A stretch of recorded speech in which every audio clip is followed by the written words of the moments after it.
करें और दिल्ली की गद्दी पर जो भी बैठा, अगर उसके पास सेना की बात करें तो सबसे ज्यादा सेना और अस्थायी रूप से सेना अलाउद्दीन खिलजी के पास। अलाउद्दीन खिलजी वो जिसने 6 बार मंगोलों के आक्रमण को विफल किया। हम बात करने जा रहे हैं सल्तनत काल में अलाउद्दीन खिलजी वंश की। खिलजी वंश की, और खिलजी वंश का जो समय काल रहा है वो 1290 से लेकर 1320 ईस्वी तक रहा है। जैसा कि आप देख पा रहे हैं सिर्फ 30 सालों का शासन रहा है खिलजी वंश का, और पूरे खिलजी वंश पर अलाउद्दीन खिलजी छाया रहा। ठीक है, तो शुरू करते हैं। खिलजी वंश का जो संस्थापक है वो जलालुद्दीन फिरोज खिलजी था।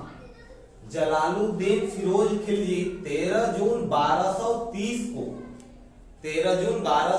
को दिल्ली की गद्दी पर बैठा, गुलाम वंश को समाप्त करके।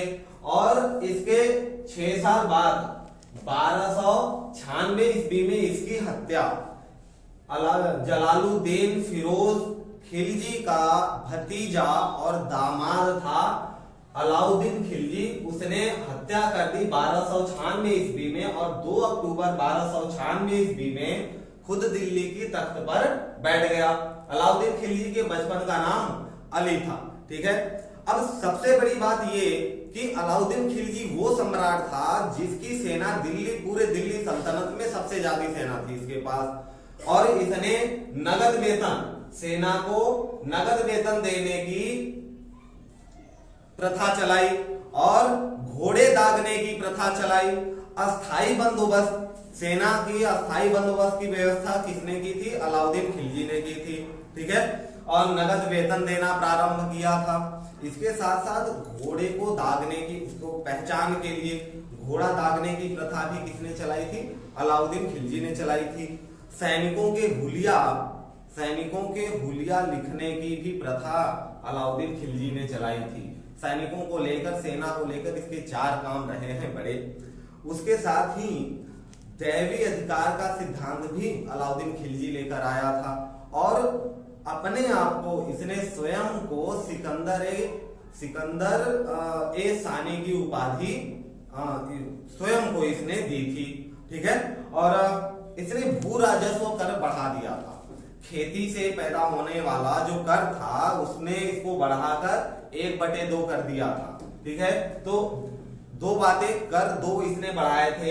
एक तो खेती वाला कर 1/2 कर दिया, और दूसरा जो लूट का कर था, जो लूट की वस्तुओं पर सम्राट का अधिकार होता था, पहले तो 1/4 था, लेकिन बढ़ा के कितना कर दिया इसने? 3/4, 3 का चौथा भाग घट गया, इसमें घटा दिया, और खेती में कर बढ़ा दिया। मूल्य नियंत्रण प्रणाली की शुरुआत अलाउद्दीन खिलजी ने की थी। इसने क्या किया कि व्यापार में घाटा न हो, लोग तौल में गड़बड़ी न करें, चोरी न करें, इसलिए इसने एक नियम निकाला कि जो भी तौल में कमी करते हुए पकड़ा जाएगा उसके शरीर से उतना मांस का टुकड़ा निकाल लिया जाएगा। तो ये कह सकते हैं आप कि जो बाजार की आर्थिक प्रणाली थी, हाँ, बल्कि आप देखिए जियाउद्दीन बरनी, जिन्होंने तारीखे फिरोज शाही नामक पुस्तक लिखी है, उन्होंने इसमें इस बात का जिक्र किया है कि बाजार की जो आर्थिक नीति थी उस पर अलाउद्दीन खिलजी का बहुत अच्छा पकड़ था। ठीक, तो अच्छा भाई, 2 कर इन्होंने और लगाए थे, 2 नवीन कर और लगाए थे, उसकी चर्चा हम करेंगे आगे। इसके पहले ये देख लें कि अलाउद्दीन खिलजी ने भारत में दक्षिण विजय के लिए मलिक काफूर को भेजा था। किसको भेजा था भाई? मलिक काफूर को दक्षिण विजय पर भेजा था। ठीक है, अलाई दरवाजा का निर्माण, अलाई दरवाजा जिसको इस्लामी वास्तुकला का रत्न कहा जाता है, अलाई दरवाजा जिसको इस्लामी वास्तुकला का रत्न कहा जाता है, इसका भी निर्माण इसने करवाया था, अलाउद्दीन खिलजी ने करवाया था। साथ ही साथ 1000 खंभा महल की भी इसने क्या करवाया? निर्माण करवाया था। सहाने मंडी और सराय अदल, ये 2 बाजार थे। सहनाई मंडी में क्या जो खाद्यान्न वस्तुएं हैं जैसे अन्न वगैरह वो मिलते थे, और सराय अदल में निर्मित वस्तुएं जैसे तेल हो गया, दीपक हो गया, मोमबत्ती, चीनी, ये सब चीजें मिलती थी। ठीक है।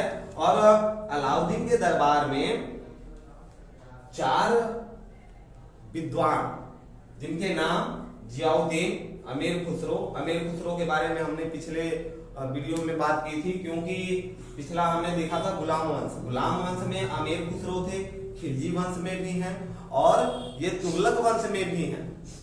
गुलाम वंश में बलबन के साथ, और अमीर खुसरो को तूतीय हिंद बोला जाता है, क्योंकि ये 3 वंश के साथ थे, और इन्होंने खजाइनुल फतूह नामक किताब लिखी थी। और रिहला इब्न बतूता अक्सर गानों में भी ये शब्द आता है, इब्न बतूता, इन्होंने रिहला, ये पूछा गया क्वेश्चन है, रिहला नामक किताब लिखी थी, पुस्तक लिखी थी। और फुतूह सलातीन किसने लिखी थी भाई? इसामी ने सलातीन किताब लिखी थी, पुस्तक लिखी थी। इसके साथ अलाउद्दीन की और बात करें तो इन्होंने 2 नवीन कर बढ़ा दिए थे, चराई कर और गढ़ी कर। चराई कर आपका दुधारू पशुओं पर था, जो दूध वाली पशुएं हैं थी उस समय, जो पशुएं दूध देती थी, दुधारू पशुओं पर कर लगाया गया था, और उसका नाम था चराई कर। और उसके साथ साथ गढ़ी कर झोपड़ियों और घरों पर लगाया गया था, रहने के लिए झोपड़ियों और घरों पर गढ़ी कर लगाया गया था। ठीक है। तो ये कुछ अलाउद्दीन के काम थे। इसके साथ जो महत्वपूर्ण काम रहा है अलाउद्दीन खिलजी का कि इसने मंगोलों के 6 आक्रमण रोके हैं विफल किए हैं। जो आक्रमण 1297 से लेके 1306 तक हुए। तो एक नजर हम डेट के साथ देख लेते हैं। 1297 से लेकर 1306 तक आक्रमण हुए। 6 कुल मंगोलों के कितने आक्रमण हुए भाई? 6 आक्रमण। पहला आक्रमण हुआ था 1297 में। 1297 में पहला आक्रमण हुआ था। अच्छा, ये किसके नेतृत्व में हुआ था? तो कादर खां के नेतृत्व में हुआ था। किसके? कादर खां। ये याद रखने वाला पॉइंट है।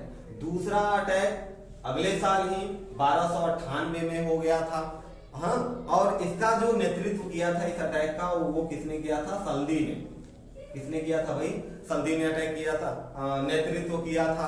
तीसरा अटैक इसके बाद 99 में लगातार इधर 3 अटैक हुए हैं, और इसका नेतृत्व किसने किया था? तो इसका नेतृत्व तलुगिन ने किया था।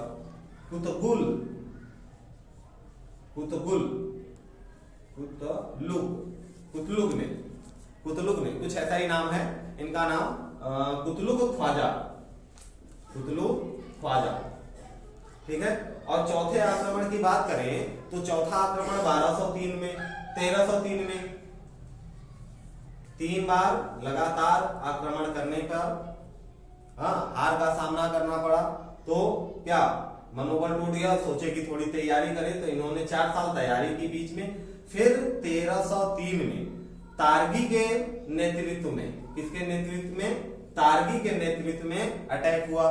वो भी अलाउद्दीन खिलजी ने, क्योंकि भाई अलाउद्दीन खिलजी के पास जो सेना थी उसने क्या किया? नगद वेतन देना चालू कर दिया था। जब धन आता है पास में, डेली आता रहता है, तो मन काम में लगा रहता है, तो इसकी सेना किसी भी सेना से टकरा जानी थी, और इन्होंने हर बार उन्हें मात दिया। ठीक है। फिर 1305 में, फिर 1306 में, ये 2 युद्ध हुए थे लास्ट में, 5वां और 6वां। 1305 में अली बेग के नेतृत्व में, और 1306 में कबग के नेतृत्व में। 1305 में अली बेग के नेतृत्व में, और 1306 में कबग के नेतृत्व में हुआ। ठीक है। 5 जनवरी 1916। अब भाई इसके बाद शांति हो गई थी, इतने 6 अटैक हुए। 6 अटैक के बाद मंगोल शांत हो गए, बोले कि इससे अब लड़ना बेकार है, थोड़ा सब्र कर लेते हैं, फिर थोड़ा वक्त टाइम लेके फिर अटैक करेंगे। 5 जनवरी 1316 में अलाउद्दीन खिलजी की मृत्यु हो जाती 5 जनवरी 1316 में अलाउद्दीन खिलजी की मृत्यु हो जाती है और हम देख रहे हैं कि 1320 में खिलजी वंश भी समाप्त हो जाता है। तो अलाउद्दीन खिलजी का जो क्या कहते हैं उत्तराधिकारी था कुतुबुद्दीन मुबारक खिलजी था। और कुतुबुद्दीन मुबारक खिलजी के बारे में एक बात कही गई है, किसने, बर्नी ने ही अपनी पुस्तक में लिखा है कि कुतुबुद्दीन ऐबक को नग्न स्त्री पुरुषों की संगत पसंद थी। कभी कभी दरबार में औरतों की भी वस्त्र पहनकर आ जाता था और नग्न होकर दौड़ता रहता था। ठीक, अब कुतुबुद्दीन मुबारक खिलजी तो बैठ गया, मुबारक खिलजी गद्दी पर बैठ गया, लेकिन